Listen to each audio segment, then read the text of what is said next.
Since bago pa ko ani nga hobby gyud, so educate lang ko ninyo guys sa mga term niya. Ano yung gihatag kani to God's assist hooks. Thank you master. Then una na to nakuha nga sa paraffol giveaway sis kini. So, Birking no, Sparrow sa mga series. Ang nindot kayo, guwapa kayong lure. Nindot, makailad kayo. Ilad ng isda ni guys. Thank you ani. Nice 12 grams siguro ni. Kuha ko na sa iyo. 12 or 10 grams. Ni atong first na daugan gahapon. Gitawag atong pangalan. Second, kani siya guys. Unsa may tawag ani? Pangtanggal sa hook.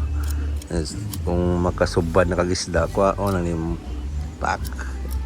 Pack bitaron sa paggamit. First time sa nako nakakita ni gyud. Na pala magamit na nato puhon kung makakuan sa ato mga subad na isda. Kay sakit lisod magana pag-separate sa mga hook no o sa imong mga lure ikan sa baba sa isda. So para di ka magsamad-samad para na og hapon daghan og mga kuan diri inagian sa mad, inagian sa kuan sa hook. So kani gamiton guys to unhook para ma-unhook nimo ang yung diya sa baba sa isda. Thank you ani sponsors. And then nabilain isa duha maora guys nya ikatulog kani. Indot kayo daghan kay naibo kani Relax New Santara.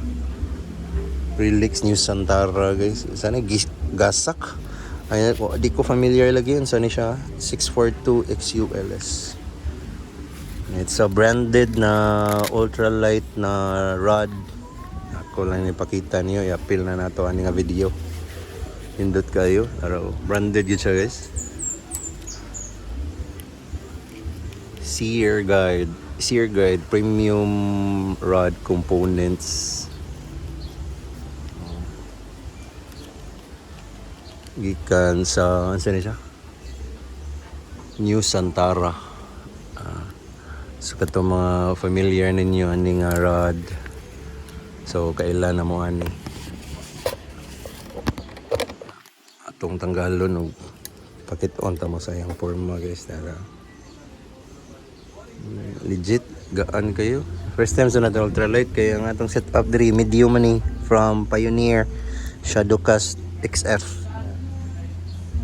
Mo na ang setup niya. Ang rod ko siya Naski from Shimano. Nindot kayo. Istorya pagid mi ani sa mga amigo gahapon nga especially ni Sir Jerome. Shout out ni Sir Jerome. At og nila ni Sir Aldrin nga nagkuan sila nag-ingon nga pag set up sa ultralight. Yawa gyud ha nakadaog gyud ko ultralight. Ang plano po nga set up pag gidungog pagampo guys or kuan kita gitigaan kita chance ya makadaog sa paraffol para makaset up og ultralight. Ano siya guys nindot kayo. And thank you once again to the sa City of Maasi no Mayor Los Mercado sa uban nga organizers, sponsors no Sherwood pinsa pa man to Omnibus. Thank you boss to Boss Bising. Thank you ni Boss Bising Omnibus. Daghan pa man tong sponsors dito. Di na ako may isa-isa kay di ko part sa organizers. Joiner ako, participants. So wakay ko ma-familiar nila. Basta salamat yung tanan organizers, participants. Boss ito yung invite sa akong friends, Sir Aldrin, Sir Marlon sa Buntok Anglers. Daghan kayong mga different anglers from different municipalities. Na taga-baybay, na Hinunangan, na Padre-Burgos, Malitbog, Maasin. So, hopefully, see you next time puhon. Akong gitanaw, akong set up karon grabe, samad-samad gid siya guys. Kay daghang samad-samad gas inagian niya. Akong real, grabe. Pangaigo-igo gid sa bato kay nice itong experience gid gahapon. Kay madto ka sa Laod gid sa dagat, dagko ya bagat gahapon. Samad-samad gid siya guys, pero nindot na rin siya first time niya na appeal og competition. So congrats sa kaninga sit up is di pa kay ko I'm learning pagdaan nga hobby, di pa gyud ko kay balo kaayo. So matong samad-sama do, grabe oh. Ay, imagine ha, brand new pa kay ni akong kuan. Kaya brand new pa jud kay ni. First time nga nagahamit gahapon niya tanawa iyang naagian guys. Biho samad. Murag di na brand new. Masamad-samad siya sa mga bato gahapon. Ano ni record na kuha na ni bawo ni. Fighter kay ni nga lower na ho. 12 grams na siya. Dako man akong set up. Bagay ra. Gabi kamas-kamas sa gahapon eh.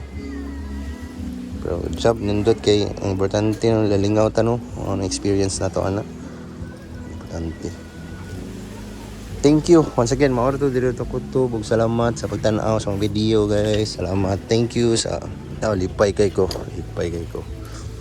na mo yung mga pa-competition for and nalang ko kay atong i-under atong i-post din sa atong Facebook una mo yung future nga fishing competition nya pang-invite mo guys para ma-appeal ta kung vacant ta pohon.